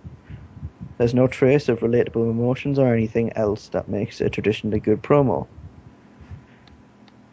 I would completely disagree on that. Yeah. And they actually thing think his promos when he like was doing the crazy thing were bad. I was like, what are you? What? Really? What the fuck? That was some of his best stuff. Yeah, my thing is, remember, his whole, paper bag thing, that was awesome. You can't say he didn't show emotion when he was doing that. It's like he took something that a lot of people probably thought wasn't going to work and he made it work. Yeah.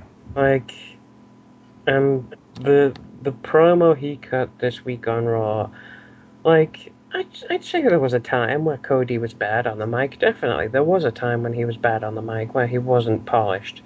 It hasn't been there for ages, though. He's been there for a while now. He's improved dramatically since then. And he's an amazing promo giver. And I think when he comes back, he'll come back strong and continue. My thing is, like, this was made on the August 27th, 2013. It's not like it was made years ago when he was bad at making promos. Yeah, I don't get that whatsoever. Is there any specific reason why they're taking him off TV, other than the storyline? I think they're just pushing him right now, and that was a great way to push him. I think he wants to spend some time with his family, isn't? I don't know. Well, they said he's getting married, so I imagine he wants to spend some time. That's probably what it is. He's getting married. That's probably what it is. Should we move on to the next in the list? Yes, is this best number 5? Oh, best number 5. Okay. Yes, it goes 5 5 4 4 3 3 2 2 1 1 type thing. Oh, okay. Best number 5, according to this, is Triple H.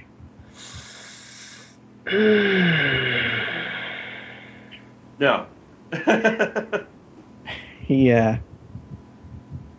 And their argument is more for his recent work. Well, you can't go just on his recent stuff. That doesn't. You gotta have to encompass his entire career. And this is the WWE today. Yes, who's in it today, not over all of time. This is it just says the best and worst talkers in WWE. I assume it's modern day WWE, and they don't. Yes, it's modern day. Okay. I was gonna say if they included Legend, like you can't really narrow it down to 5 with such a long list of talkers. Triple H recently has been good, yes, but there's a reason why for so long everybody was doing this when they were talking about Triple H. Yeah, Triple H has been very bad for a very long time. You can't ignore. He was a good speaker. You There's can't. some- He's been good recently, but you can't ignore however many years Triple H has been wrestling. You know, you can't ignore his promos that he was making just a few months ago against guys like Brock Lesnar and The Undertaker. No, his promos against the Undertaker were awesome. Actually, I, I had no problems with his promos against the Taker. Triple H is hit and miss. I would definitely wouldn't put him on the list of the best talkers. No, he like if you were doing like a top like 20 of all time, maybe. But even then, I'd struggle to see him on a list. I think that's the problem. Is that Triple H does have his great moments. Is that it is he's gotten better, but he's a little bit inconsistent. He's just not the first guy I think of when it comes to great talkers. especially not currently in WWE. Especially not currently in WWE. Well, let's move on to worst number 4. That's number Cameron of the Funkadactyls, quote-unquote, fame. Neither of the Funkadactyls can talk. So The only thing My I know- thing with this is, though, is the Funkadactyls kind of haven't talked. So Yeah, the only you can't thing I know really them. judge The them only on- the only thing I know them for is for the friggin' entrance, ladies and gentlemen, blah blah blah blah blah. Yeah, it's like Which you they've can't judge stopped them when they doing. haven't done anything. You know what I mean? they've stopped doing the entrance. Well, there you go. They hardly have said like 5 words whilst being in WWE. I can see it because the 5 words Cameron has said have been horrible, but you know. I feel like Bleacher Report just hates the Divas division, Hmm. and that's Well, fine. That's fine. Not- I hate the Divas division too. It's just Let's move forward to best number 4. Mark Henry, yes, which I think we Yep. can all agree on that one. yes. I'm fine with that. I'm totally fine with that. I might have actually put him at number 3, but No, yeah, I'd have kept him at 4. I'd have kept him at 4. he is one of the best talkers there are right now. Simply because people look at him and they don't expect him to be able to act as well as he does. Mm. The same with the Big Show, really. Yeah, I can agree with that. I totally agree with that. But yeah, it's amazing how he can walk out in a fucking salmon pink suit and be believable. And be threatening. Yeah. Very few guys can do that. So, do you want to move forward to Yes. worst number 3, Caitlyn?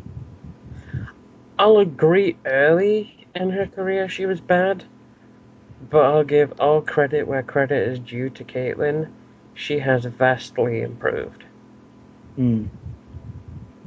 Yeah, I so they did say though, like some of her recent stuff, like her promo when she said she was being punked about the whole Secret Admirer thing was really bad. To be honest, I'd put Layla there if you're gonna pick a diva. Oh god. Layla Yeah. literally can't talk. Layla's a good wrestler. She cannot talk. Hmm. Cannot talk. Let's move up to best number 3 then. Zeb Coulter. I'm fine with him there. I'd put Dolph Ziggler there. I really like how Zeb has been.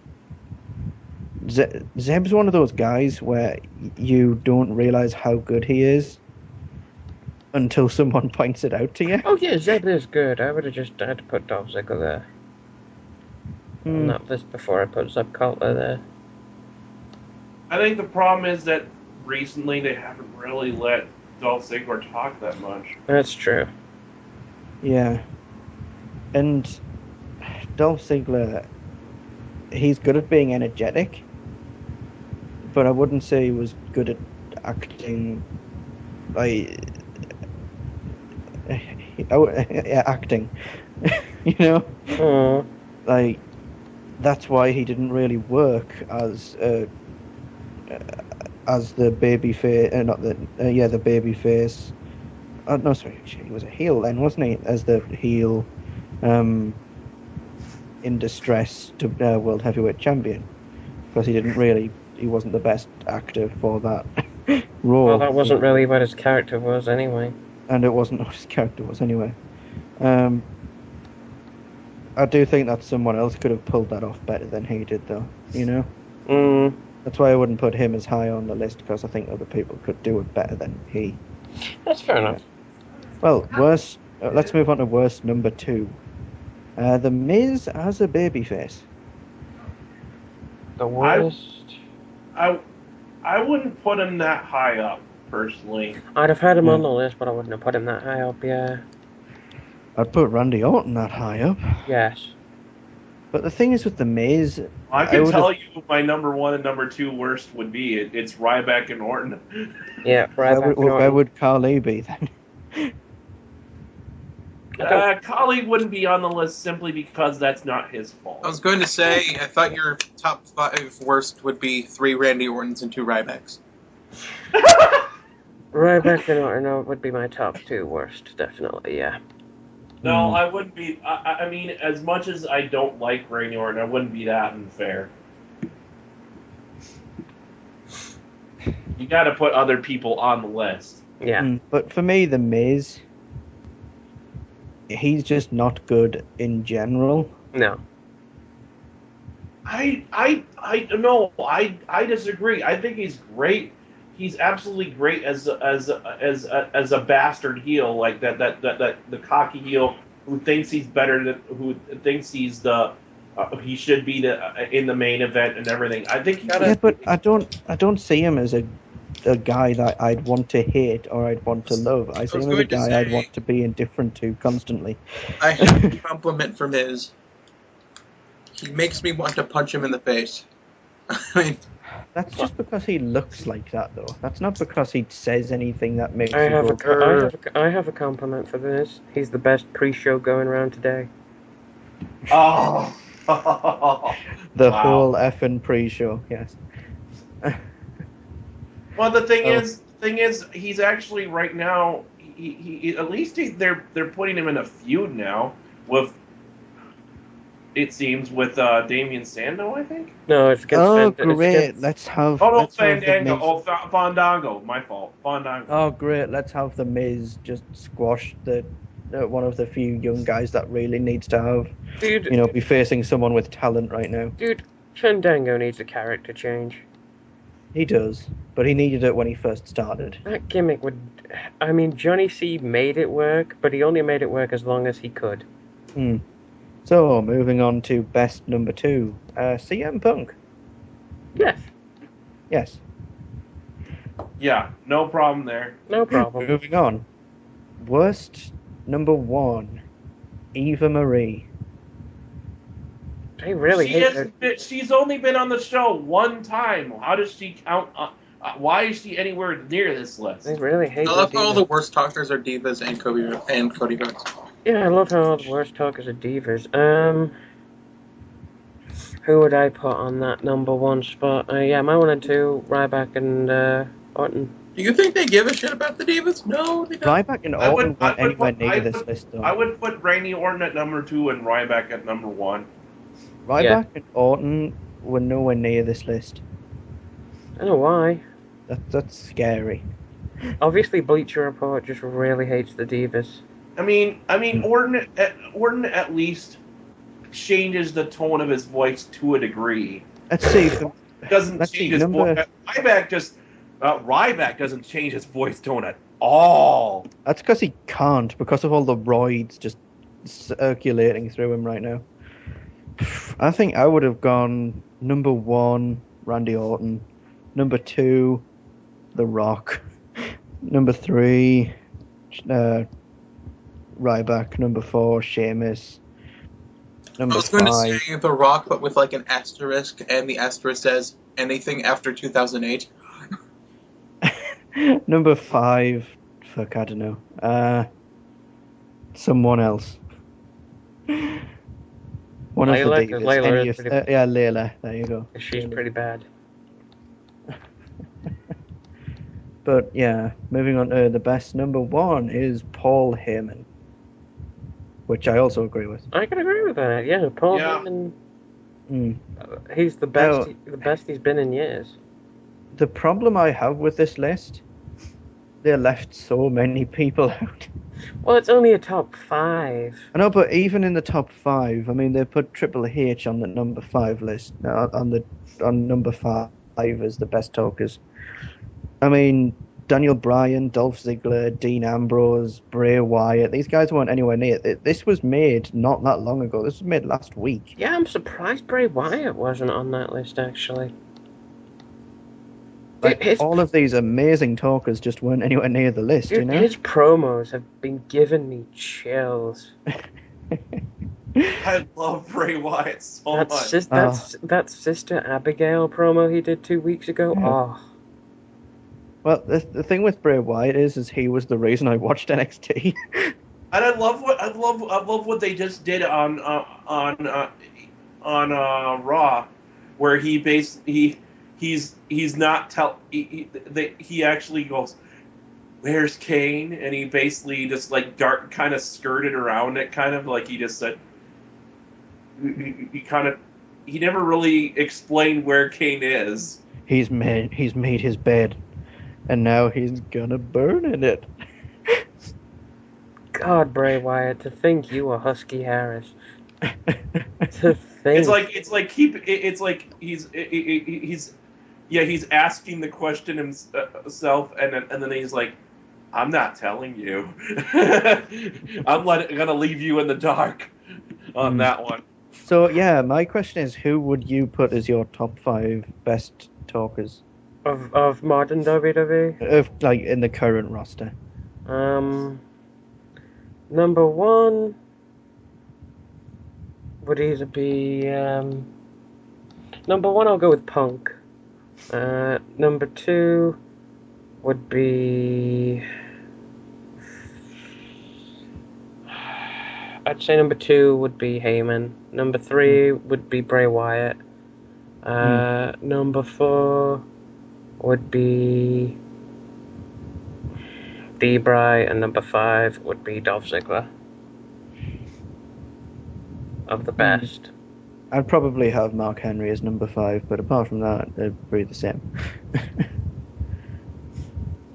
Yeah, I think it would match. I would match Nathan's list, except I would put Heyman. I would still put Heyman at number 1 and then Punk at 2. Totally. But yeah, that was my thing. I think Heyman. Not that Punk doesn't deserve to be up there. Because he is a great talker, but fuck Heyman. No offense, but Heyman is a little bit better than Punk. No. I just think that Punk has had more memorable speeches than Heyman has. Yeah. That's why I think Punk is higher than Paul for me, just because people know of the pipe bomb speeches and stuff. Yeah. If nobody else has got anything else to say, I've got one more thing we can talk about. Okay. Who do you think, and I know it might be a bit early, but who do you think's going to be going into the Hall of Fame this year? I really hope they put Macho Man in. I really, really do. For God's sake, put him in this year. Yeah. I mean, there's rumors that there's some kind of problem. I mean, who is it that I think they just said there's a guy I think that's going to retire soon or is retired. I forget who. I think the rumors about Christian is going to retire. Oh yeah, I think that was. It's not just Christian. It's Rey Mysterio as well. Oh, Rey Mysterio. I don't see them putting them in yet. No. And if there's anyone like a marquee name that you would want to, because they kind of want that's kind of what they've been doing for the Hall of Fame, is they kind of want like the guy that everyone wants to see to go in. And if they're going to do that next year, it has to be Macho Man. It has to be Macho Man because they can't put Owen in because of his wife. I mean, one person I think might actually be showing up this year. You guys will probably completely disagree with me, but now that the court case is finally over, 14 years after his death, Owen Hart might actually be going in this year. his wife, dude. Yeah, but the court case is finally over. They've settled on something. No one knows the details. I don't know if it'll be this year, dude. I know they've settled on allowing the WWE to use his likeness, but that's all we know, you know? To use his likeness and name and everything. Maybe. I'd love to see it. He deserves it. He really does. But whether we'll see it or not is another question. Because I know. I think that it's finally got to the point where, yeah. I'm surprised, to be honest, that his wife actually settled for it, because she absolutely despises wrestling. She blames the entire business for his death. I'm surprised that that's been settled. I really am. My list of people I'd like to see in this year, obviously, I haven't one really of them I've got. Thought of it yet, probably. One of them I've got a question mark by is Owen Hart. Obviously, I have him. I'd like to see him in every year, but I always put a question mark by his name. Owen Hart, Macho Man Randy Savage, Lou Thez, and Paul Bearer. Oh yeah, I could totally see Paul Bearer going. Paul Bearer is definitely going to be there. And like one of them, I can't believe Macho Man's not in it. I can believe Owen Hart's not in it because of the court case. But I can't believe Lou Thez isn't in that Hall of Fame. You're going to keep saying Lou Thez every year, aren't you? I am! He's the longest reigning world heavyweight champion. The dude has a move named after him. That Orton uses. And Austin used. Well, yeah, but Orton's the current champion. I haven't seen Orton using Lou Thesz's move. He uses the Thez press. I don't think he does. He does. Yeah, he uses the Thez press. He uses the Lou Thez press. Oh, I just thought of someone who could possibly get in. Who? JBL. Not while he's employed by them, I don't think. No, not while he's employed. This is a question. Do you think this is going to be Taker's last year? Because if it is, I think he's going in. I think that he's going to say it's his last year, and then he's going to show up next year. I think he's going to end the streak when he dies. I think this is going to be his last... Well, it could be his last year. I just know when it is his last year, he's going to either go in the year he goes out or the year after.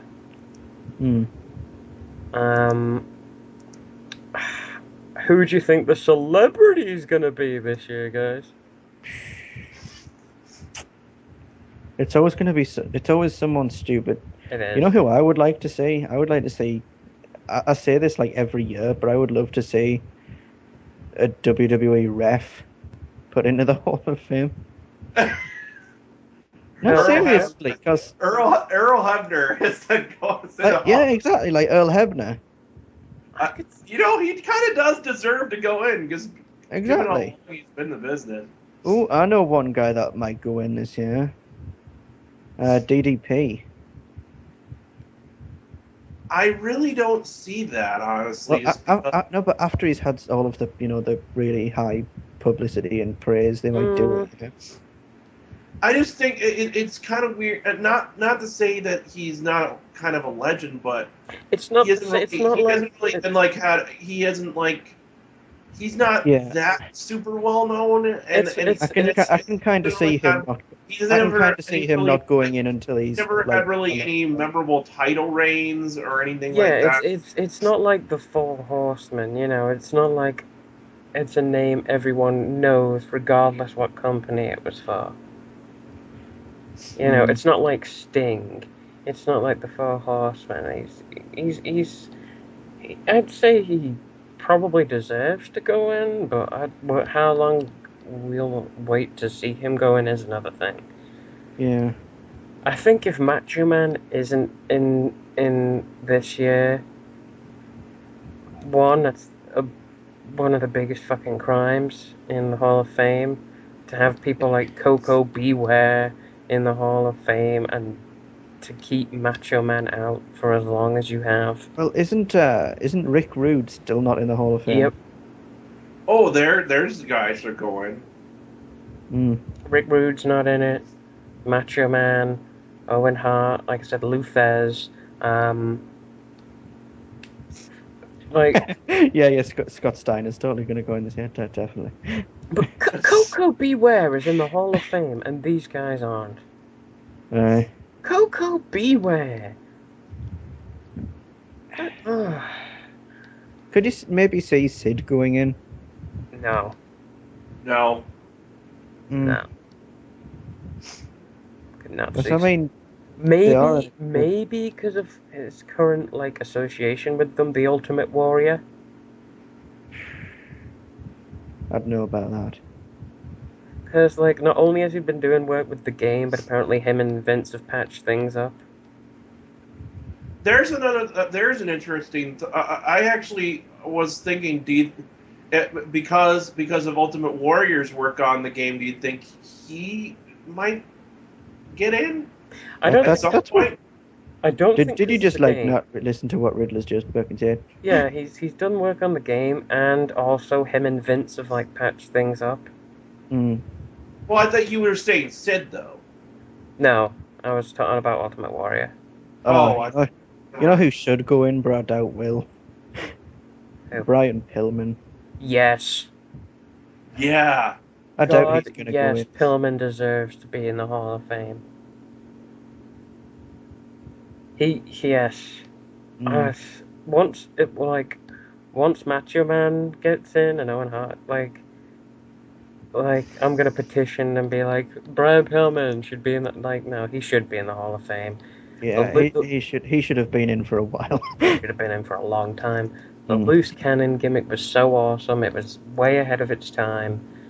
He did it so well, and he made you believe he was crazy. He was so conniving about it because WCW wasn't using him right. So he was like, okay, I got this new gimmick I'm gonna do, and the way we could sell it is, I'm so crazy, you guys have to let me go from my contract, and then I can just re-sign with you guys and come back. According to Jericho's book, he actually acted like that all the time. And he's like that with WCW, and WCW's like, okay, yeah, we'll let you out of your contract. And as soon as they let him out of his contract, he quickly signed with the WWF. Because he knew that they would actually use him as opposed to the WCW. Yeah. But no, Pillman definitely deserves it. His tag teaming with Austin, his feud with Austin. Yeah, totally. Well, if Foley went in last year, Pillman's a possibility. I think this year, how many do they have usually for the Hall of Fame? I don't know. Do you think Vader might go in? I don't know about Vader. I don't know. That would be good. I would like to see that. I think if they do if they have more WCW themed ones, maybe. I don't know. I just thought of someone who I think should be. I'm surprised. I was just looking at the list of people in the Hall of Fame, and there's a particular celebrity that's never been inducted. I'm surprised, honestly surprised that he's not in there at all, considering he was at the very first WrestleMania, Liberace. I thought, you know who might be inducted? Mr. T. I was thinking Mr. T, maybe Cyndi Lauper. I thought they were already inducted. Oh, is Cyndi Lauper inducted? Well, I don't know about, maybe not Lauper, but I thought Mr. T was already. I don't think he Is is, he? dude.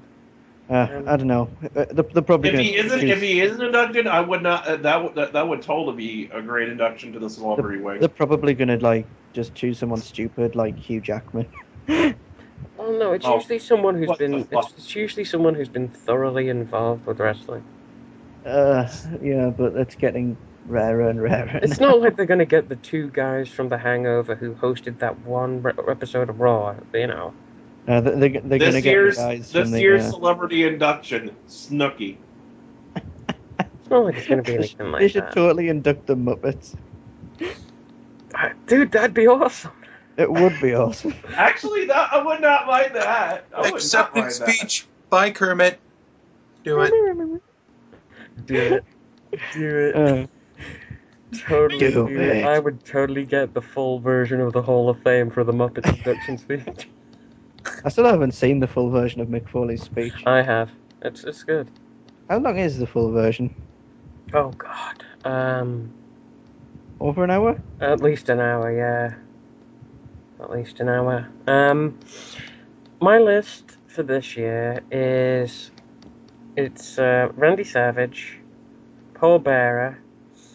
I'm putting Brian Pillman on there with a question mark because I would like to see that. He is one of my favorite wrestlers. Randy Savage, Paul Bearer, Brian Pillman, Undertaker if it's his last year. Ultimate Warrior, Celebrity Wing, I'm thinking either Mr. T if he's not inducted, or Cyndi Lauper. And thinking maybe Owen Hart if we're lucky. Mm. That's my. I kind of if Undertaker goes in, I kind of want it to be like a thing where he goes in after he has his last match, because like the thing when they put Ric Flair in the Hall of Fame, it was kind of an indication that he was gonna be retiring. Yeah. Mm. I think it would be better to have him like have his last match and then retire and go in. Yeah. Just so it isn't like a dead giveaway, because if they put him in the Hall first, then it'll be like a dead giveaway. Oh, he's That'd be going. a really cool. That'd be a You're really fair, cool that's- storyline. Like Undertaker gets inducted into the Hall of Fame, and then he's like, he has this pressure of going into WrestleMania and going out with a win and retiring with that win instead of a loss. That's, I I just that's think a good that idea. So he If has. it's gonna So be- Undertaker has a goal of retiring with the streak, and the other guy has a goal of, I'm gonna fuck it up, because usually now it's just I'm going to be Undertaker. But what does Undertaker have going for that? I think like if he wants to go out with a win, that'd give him more motivation. I like that. Yeah. Go out with a Anyone win. else got their own personal list? no, I haven't thought about it really. I think about the Hall of Fame, dude. I'm like, what crimes are they going to commit this year? Are they going to be putting in like they're the totally going to induct the Hardys. You watch, they're going to like put in the Brooklyn Brawler or like the Gobbledygook. Tommy Dreamer. Oh god. I could see Tom Dreamer actually. I really could. I could see Tommy Dreamer. See, there's guys like I Is would Terry love Funk in inducted? years to come. I don't think Terry Funk's in it now. I would love to see. No, in wait, years yes to he is. come. Yes he is. I'd really love to see in years to come. 'Cause I just want him to Mark have a Henry and speech Paul- where all he says is "Holy shit, I'm old," and then just leaves. I think he was inducted in like 2007 or something. I'd love to see in years to come, like Mark Henry in the Hall of Fame, because then he would go up and be like, "The Hall of Fame in the Hall of Fame," It and everyone would be like, "Yeah." He comes to the microphone and he's just like, it took me 15 years to get to the Hall of Fame. It would be awesome. It would be Yeah. awesome. I would get a full Hall of Fame speech just for Mark Henry. I would do that. Anyone want to talk about anything else before we wrap it on up? Me saying what my Hall of Fame choices would be kind of redundant. I was just thinking of like stables that haven't been inducted. What about the fabulous Freebirds? That's one that's always up in the air for Michael some Hayes reason. is an asshole. Yeah, Michael Hayes is an asshole. Or the Midnight Express? They hate Jim Cornette. Oh, guys, I totally know who's going to be in. Disco Inferno was in there. Literally, Midnight Express probably won't go in because of the association with Jim Cornette. Freebird probably won't go in because Michael Hayes is an asshole, and there's a lot more personal things than business when it goes into Hall of Fame. How long is it, do you guys think, before they induct Paul Heyman into the Hall of Fame? They won't. They won't? They won't. Do you not think they're going to do it, like, later? No. When he's retired? Nope. When Why he's would dead? they not induct him? I don't think they will. I think they will when he dies. You don't really have a reason. You just don't think they will. Nope. You don't Okay. think he'd be one of those guys where, you know, when they die, they kind of look back and go, yeah, we should induct him? They didn't do it with Randy Savage. Well, he died, like, just last year, so... They didn't. Was it the year before? He died 2 years ago. Was it? God. Wow. I don't know then. Maybe they wanted to wait a bit before inducting him, so it didn't seem like they would just Whereas jump with Eddie in. Guerrero, it was the same year.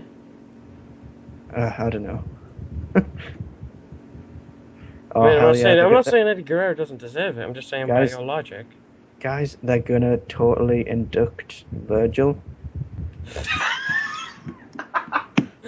Dude, it's totally gonna be the gobbledygooker, okay? Oh, God.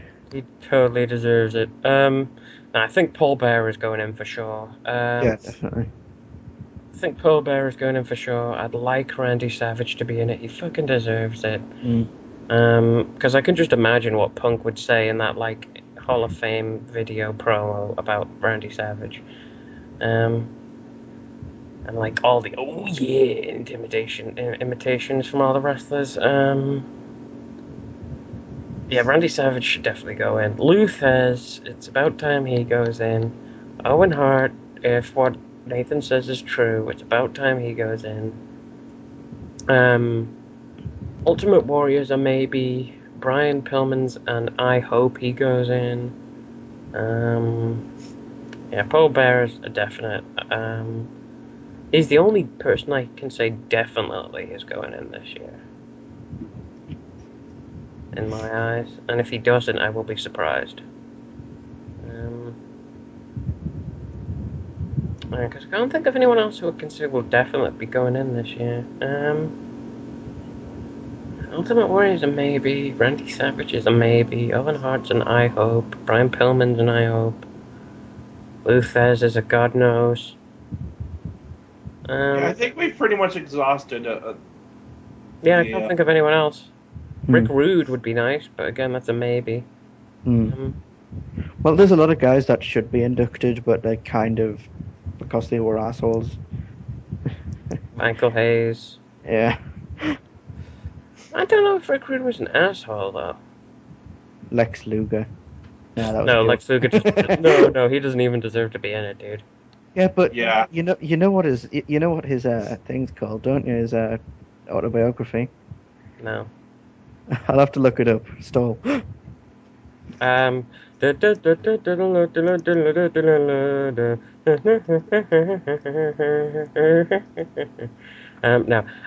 just Lex Luger doesn't deserve to be in the Hall of Fame anyway. He was just a wrestler that got pushed way too fast, way too hard. Oh, his autobiography is called Wrestling with the Devil. No. That's the full title is ridiculous. Where is it? Oh, I know. It's like really ridiculously. Oh, it's Wrestling with the Devil: The True Story of a World Champion Professional Wrestler. That's it. Silly wrestler. Lex Luger. But your idea of stables, like then I would say the Midnight Express, the Rock and Roll Express. Oh, guys, Bo Dallas is totally going in. Not even retired, dude. Actually, Yeah, but neither was Booker T. Is Bo Dallas even still wrestling?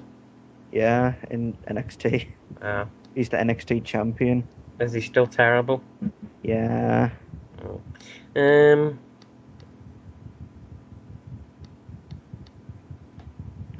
Yeah, well, no, Lex Luger won't be going in. DDP, I don't think will be going in. Vader probably won't be going in. Sting, no. No, I don't know. Sting and WWE have been having. Dude, they have better. talks. Dude, they have talks like every year. Sting's a stubborn asshole. Yeah, but he's been in better talks recently. And after what who was it that was put in last year again? Oh God, I can't believe I've forgotten his Paul name. Horseman? No, the Triple H managed to get him in, and San Martino. Yeah, San Martino. After the San Martino, no one thought San Martino would be in ever. I'll just say, never count him out. I don't think that Sting's last match will be in TNA. That's all I'm saying. I do. He's just too stubborn. Like at this After point, the way TNA's been treating him recently, I don't know. It's just like at this point, dude. Sign a Legends contract with WWE. They aren't gonna misuse you. One of his main arguments against going to WWE was how they kind of buried WCW during the Invasion storyline. It's been like almost 2 decades. Get over it. When was it actually? It's like how 15 years after the screw job, Bret Hart was still crying to us. It's like eventually you gotta get. Bret Hart's still crying about that. Eventually you gotta get over it, dude. I mean, even he and Shawn Michaels have made up, and he's still crying about it. It's like, dude. Yeah, I used to like Bret Hart, but then I realized he was such a whiny bitch. Get over it, okay? It happened. Like I can totally get him still being upset about Owen. Totally get that. Screwjob, he needs to get over that. Totally.